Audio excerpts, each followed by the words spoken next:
right, I'm gonna show you this really screwed up load. That's a 102 144 right there. Those back there,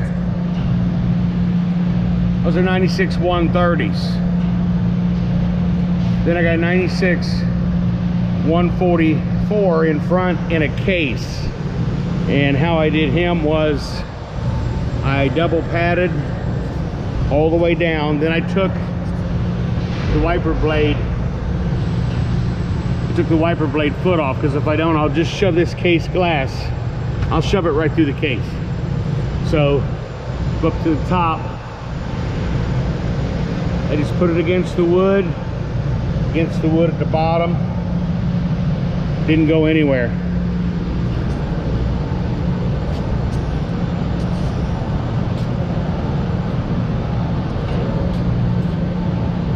Then I got 100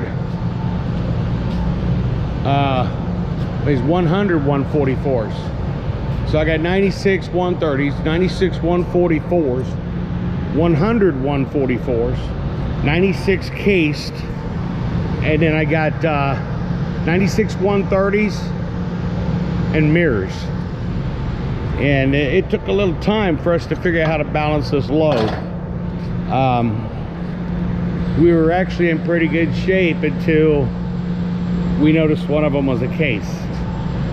And because if that was not in the case, it would have gone against the A-frames. So what I'd have done is set it in first, because it would have been the same size as him. I'd have set him in first, smaller glass in front. But you can see up here all the different heights of glass on this thing. 100s, 102s. I think I said 108s. I do not have any 108s, but yeah, freaking typical shopping list here.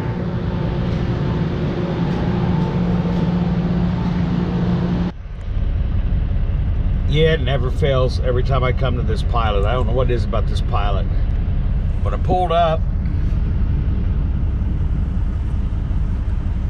hoses in the truck, pumps on, totally unattended. Can't find the driver. I got two of them behind me,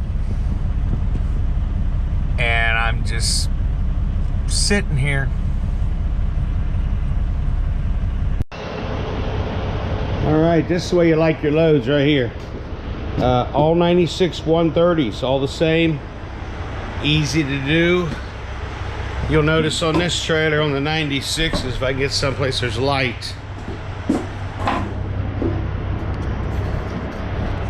they have to put the aluminum angles on it. I'm not sure if you can see that or not. It's a flatbed, so the way the A-frames are set up is you can run 96s. If you run 102s, 108s, you have an extension that goes on the top.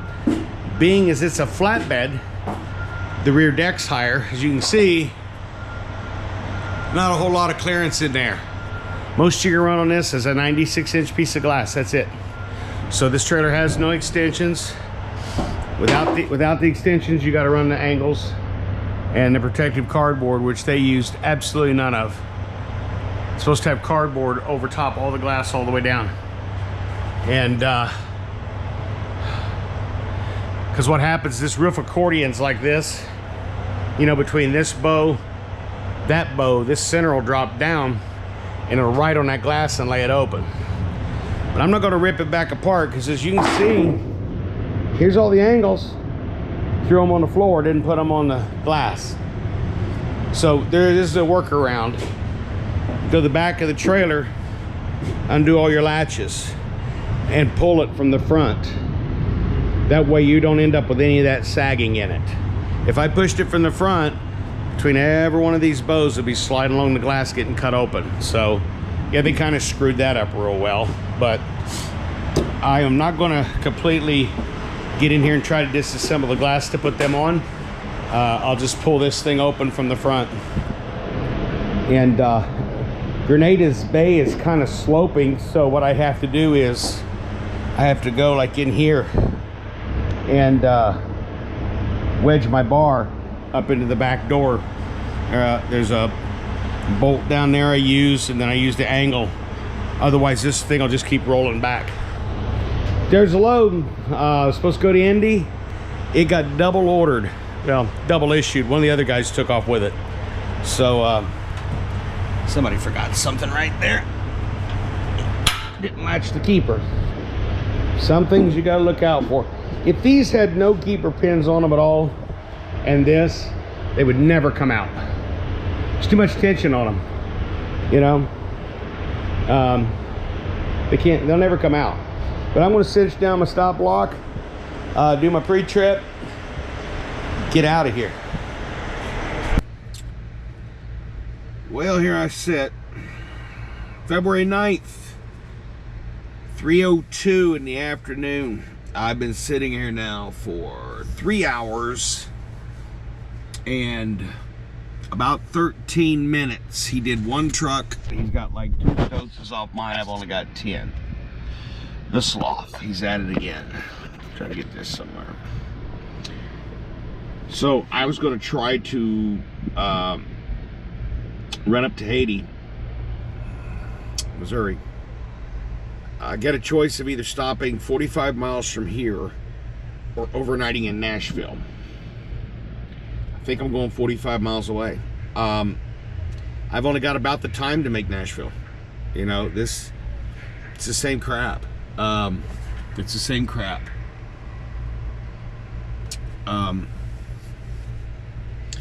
So I don't know. There's a rest area just south of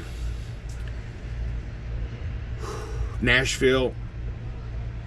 I may very well just stay in that. There's a scale house there too, but believe it or not, they don't allow no overnight parking in a scale house. I've never seen that anywhere. Usually that's considered a safe haven anywhere you go, but they don't have a load for me, so they told me to go home, but I can't go home because I've got a flatbed. Vitro Monday, I've got to have a step deck. So I said, there better be a step deck in freaking for you when I get there. Or I don't know what's going to happen, because I've got to be home Friday for an appointment, and I've told them that, and I think they forgot about it. So there has to be a step deck at For You, or I'm just taking this flatbed and going home, or bobtail home. I really don't like bobtailing that far. It's a very, very rough ride, and if there's any type of weather, it's just dangerous. Plus, I would probably have to leave Saturday, because I don't think I can make it from For You to Carlisle, Pennsylvania. You have to look at the map and see. But I got to run from Cincinnati, north of Cincinnati, to For You to Carlisle, and I can't make that. That can't be done. So we'll see what happens here, but just sitting here burning clock. Don't have enough time really to go anywhere. Like I said, I've been looking at the truck stops between here and, really there's nothing here between here and Nashville. There's a Love's on the way and a couple of small mom and pops. Probably going to end up at the Love's tonight. The sucky part's only 45 minutes from here, so I'm going to leave time on the clock, but I will be able to leave much earlier. We'll just have to see what happens. Yes, I'm tired. Took 5 hours, 10 minutes to get off about 10 packs off my truck and 10 packs off the other truck. That is ridiculous. I rolled in here with exactly 53 minutes on my phone, on my clock, 53 minutes. I wanted to make it up to Haiti, and could have if I didn't encounter the Sloth man. And the worst part is I got 1 Stotz of glass left, and the unloader goes to the bathroom. The other guy stole his crane, took the bar off, put chains on it, starts moving crate glass. So I stood around there for half an hour. Finally, I just had enough. And I walked outside, and him and the boss was standing there. And I just told him, I said, you're kidding me that you can't go get that crane for 1 Stoats of glass so I can get out of here. 45 minutes, 1 frickin' Stoats of glass. And the boss says, what happened to your crane? The guy says, well, he took it. Well, you know what? Go get it back. Don't stand there with your thumb up your backside. Go get your crane back. The boss said, no. We can move crates at midnight if we want to. We need to get glass off these trucks. So he wasn't happy. And I sent a nasty gram up the chain too, because I wasn't happy. Because now I got what would have been probably a 4-hour run back to Decatur, because I got to swap trailers. And they don't have a load for me. So if I had a step deck, I could go straight home from here tomorrow, but I got a damn flatbed. And I've got to swap trailers for Vitro. So I could have had maybe a 4-hour run and probably would have been home tomorrow. It ain't gonna happen now. I can't make it from here. I'm still in Mississippi. Don't even know what the name of this city is. Oh, Batesville, because it reminds me of the Batesville Casket Company in Indiana. Batesville, Mississippi's where I'm at. Small loves here. When I leave in the morning, you literally will be lucky to get out of here. These guys put them everywhere. And I know what's going to happen when I come out in the morning. Right where this post is here, they're going to be parked. And as long as the guy next to me doesn't come in, because somebody, I imagine he might be in the shop broke, but somebody dumped a trailer load of logs in a space on a quarter, so a truck can't even get in here beside me. He's taken up 2 spots. But they'll be parked everywhere. There's a 2-lane road coming in here, and in the morning when you try to get out of here, you'll have to watch somebody coming down the road, because you can't pass. They'll park all down the side of the road. Why they permit that, I do not know. I've seen some nasty traffic jams, but it's typical Love's Pilot Flying J. They find a spot this big, and that's where they put a service station in, or a convenience store with diesel fuel. Because if you're running, like me, I'll leave at 3 in the morning. I won't have any breakfast. There won't be anything in there. They won't make anything. They'll close down the restaurants. None of them have like a grill or anything of that sort. Speaking of that, last night I cooked up my meal, and I had eaten breakfast yesterday, and I cooked it up and promptly knocked it off and spilled it all over the floor. So I never did eat yesterday. I got up this morning and rolled and actually stopped here 45 miles from my delivery and ate. I got a McDonald's quarter pounder. Hindsight, should have just stopped, cooked whatever's in the refrigerator, because they were forever getting me in, forever getting me out, but that's it. They don't have a load for me. What they did, the Indianapolis load, they double billed it. They put me and another driver on the exact same frickin' load. And she's like, can you go back to Decatur and reload? I said, no. I told you I have to be home Friday for an appointment. And she said, well, go home. So I called her back and said, I can't go home. I got a flatbed behind me. And like I said, I got to have that step deck for Vitro. I'm tired, really tired. It's been 2 really, really long days.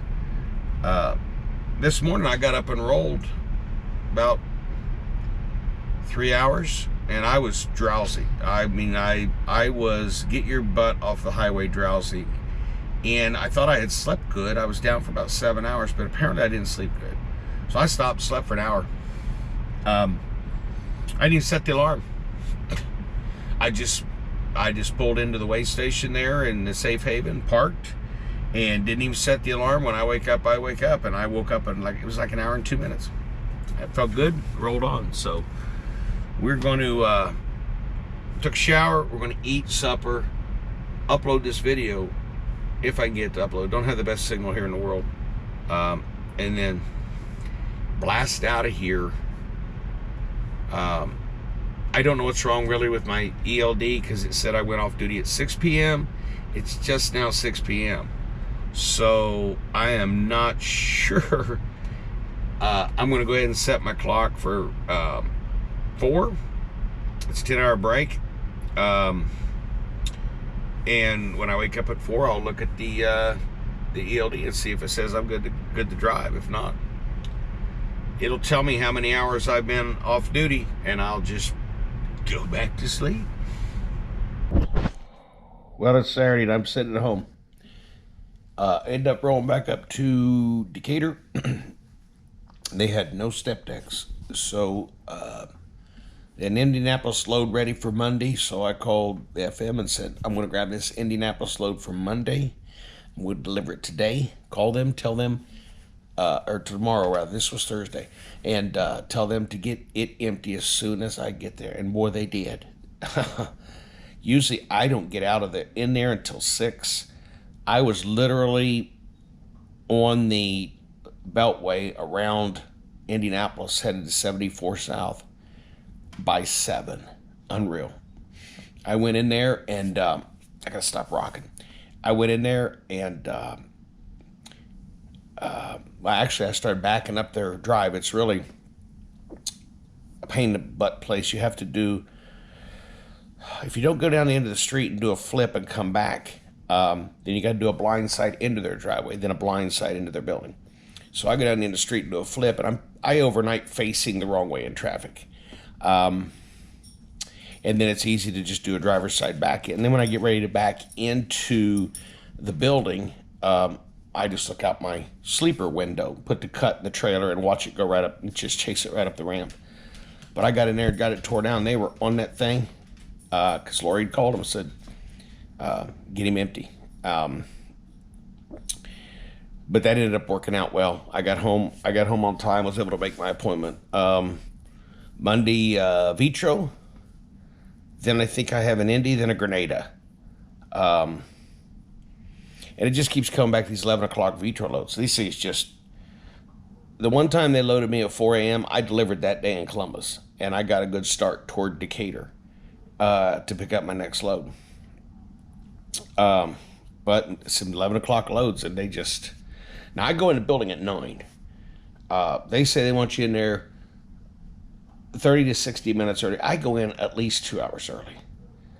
There's parking there. I go check in at the front, and every time I go at the front, they say, you know, what bay they want me in, not by bay number, which side of the building. You got the front side, the back side. They don't give me a bay number. Then I go and check with Mike, the loader. Mike knows me. And let's say I go in there at 9. The 9 o'clock is, don't show up, put it in the bay.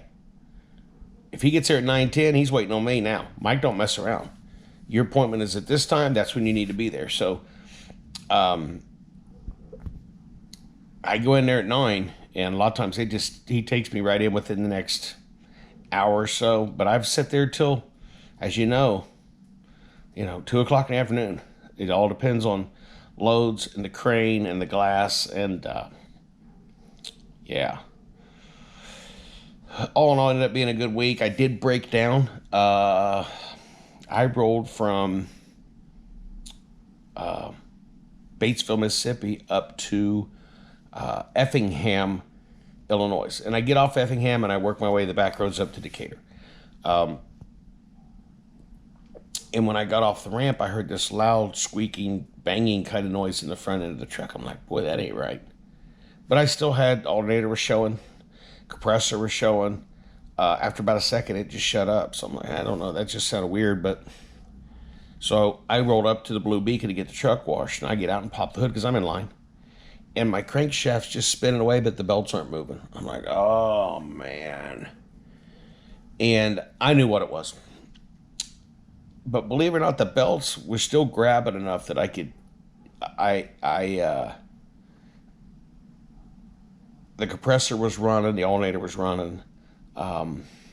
Detroit runs a lot of their stuff off the back of the motor, off the flywheel, or off the accessory case on the back of the motor. But this is a Cummins. They still use the belts and things on the front, which, yeah, it's kind of an older way of doing it. But boy, it makes it a lot easier, because if you got to ever do if you got an issue with a compressor or something like that, Detroit, you got really tear into that, or yeah, you get really tear into it.